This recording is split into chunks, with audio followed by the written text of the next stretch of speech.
दोस्तों, आज की वीडियो में मैं आपको 5 दिलचस्प पहेलियों के बारे में बताने जा रहा हूं।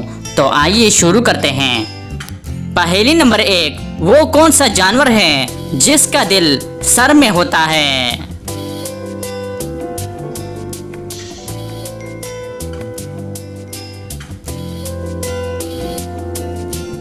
इसका सही जवाब है झींगा।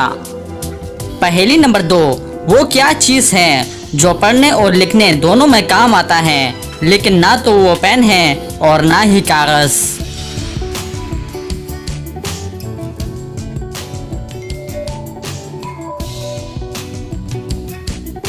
इसका सही जवाब है ऐनक।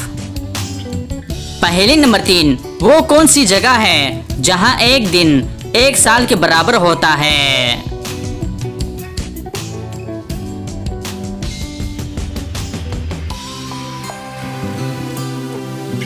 इसका सही जवाब है वीनस।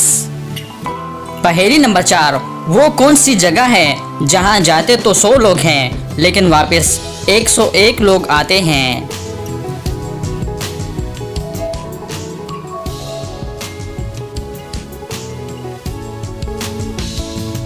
सही जवाब है बारात। पहेली नंबर 5, ऐसी कौन सी चीज है जिसे औरत खाती भी है और पहनती भी है?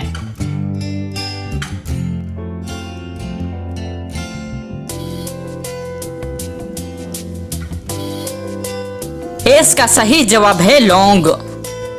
तो दोस्तों, उम्मीद करता हूं कि आज की वीडियो आपको पसंद आई है। अगर पसंद आई है तो लाइक का बटन दबाएं और मजीद मालूमात की वीडियोस के लिए हमारे चैनल को सब्सक्राइब कीजिए। शुक्रिया।